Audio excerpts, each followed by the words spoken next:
May bago naman tayong tinuturuan ngayon. Sila ay mula sa Erosinert National High School, Grade 10 Archimedes. Bale, ang ituturo natin ngayon ay ipe-perform nila ngayong Martes, March 25, 2025 para sa MAPI subject nila. Ang kanilang isasayaw ay chair dance. Almost 1 week preparation lang dahil nga sa ilang mga rason. Kaya tara, samahan niyo ako. We are Tribong Bayandong Fam and be one of us.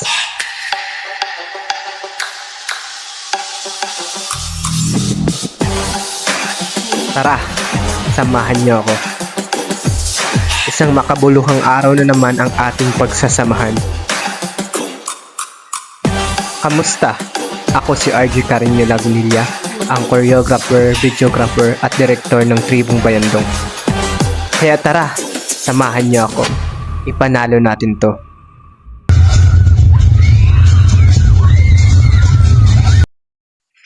Bale, ang balak talaga ng mga batang ito ay sila-sila na lang sana ang magbubuo ng pyesa na isasayaw nila. May konsepto na rin silang nabuo na may pagkahalong festival para maging unique naman. Pero dumating sa punto na di na rin nila kayang buuin. Kaya naman sinabihin agad ako ng kapatid ko. Kaya ito, todo rescue agad tayo. Kasi nga, naturoan ko na din ito sa iba pang mga sayaw na pinerform nila. Kaya hindi na rin iba sa akin. Bali, ang konsepto na nabuo namin ay yung may pagkahalong festival para maging unique naman at maiba naman sa mata ng mga tao. Sa practice, di naman nagka-problema dahil desidido naman ang bawat isa. Kahit umulan man o umaraw, tuloy pa rin ang practice. Dahil nga gusto nila agad matapos yung steps. Kahit mahirap man ang bawat galaw, ay kinaya pa rin nila. Lalo na ang mga boys at the back, nakikisabayan na rin sa hatawan. May mga panahon na hindi sila nakukumpleto. Kaya may time na di sila nakaka-practice dahil nga ang iba ay malayo ang bahay. Alam ko naman ang mga dahilan nila dahil ranas ko rin yan nung high school pa ako. Minsan naaawa rin ako sa kanila dahil kita sa kanilang mga muka ang hirap at pagod. Kaya ang ginagawa ko ay pinapahinga ko sila. Mga 15 minutes. Then after 15 minutes ay balik naman kami sa practice. Halos yung iba ay kabisado na at yung iba naman ay nalilimutan pa ang mga steps. Pero darating ang oras na magsasabay-sabay rin sila. Kaya kayong mga bata, saludo ako lagi sa inyo. Sa inyong kakayahan, nawa ang inyong pagsasamahan ay mas tumibay pa. Na parang tunay na magkakapatid. Normal lang ang tampuhan at awayan sa isang pamilya. Kaya naman, iwas-iwas naman tayo sa gulo mga bata. Yung mga steps na tinuro ko pala sa kanila ay yung mga basic steps lang naman. Yung hindi masyadong magalaw at more on formation lang naman ito. May mga steps rin na paulit-ulit lang. Masabi ko kasi kanila na yung ibang steps ay inulit ko lang para di na sila mahirapan mag-isip pa. Yun talagang plano namin eh.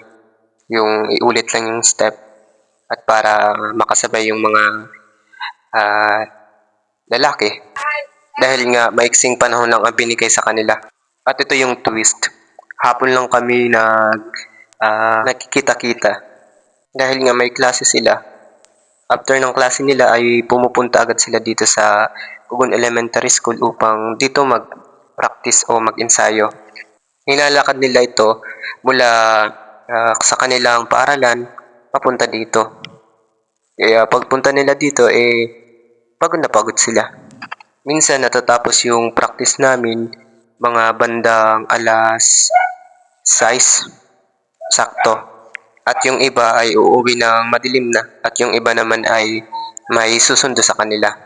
Sabi ko sa kanila sa bawat ensayo ay bigyan nila ng buhay ang kanilang sinasayaw para maging magandang tingnan kahit practice lang. Sabi ko sa kanila na kung bibigyan nila ako ng magandang performance at sabay-sabay sila, maaga sila makakauwi.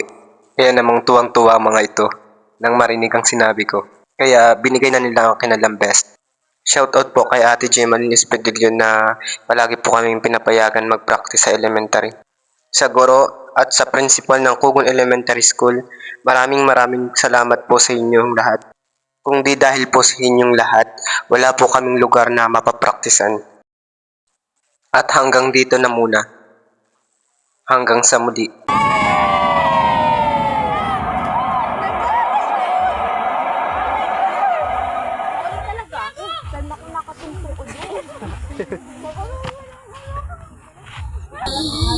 Amo na?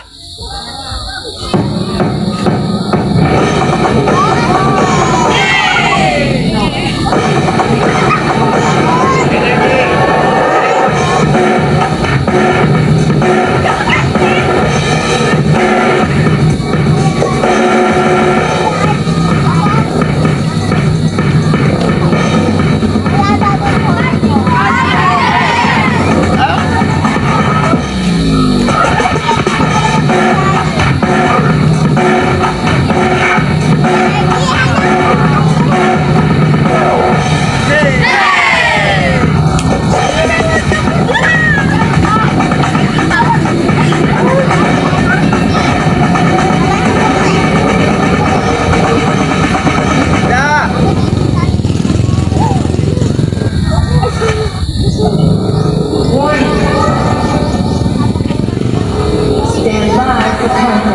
you.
Jobe! Pamunin mo na. Tulog ang tingko. Pamunin mo